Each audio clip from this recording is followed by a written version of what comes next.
Toată lumea, haideți că a venit! Bă, Cătălina, dar ești normal la cap? Ce, Doamne iartă-mă, i-ai făcut? Uite-te la ea cum arată, tu ești tâmpită! Neața, bolovanilor, ce faceți? Cum sunteți? Astăzi avem o lecție lungă? Nu. Maria, tu ești? Doamna, numele meu nu mai este Maria, acum am devenit și eu malefică, la fel ca și Cătălina.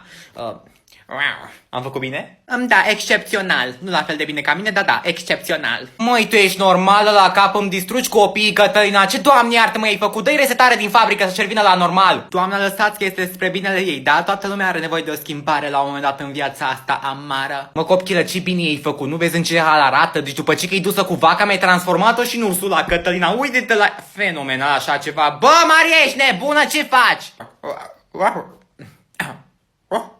Lăsați-o în pace, doamna, că și exersează lătratul, da? Să vedeți ce vocalizare, chiar am învățat-o bine. Maria, fii atentă că dacă faci ceva te trântezi, nu te vezi.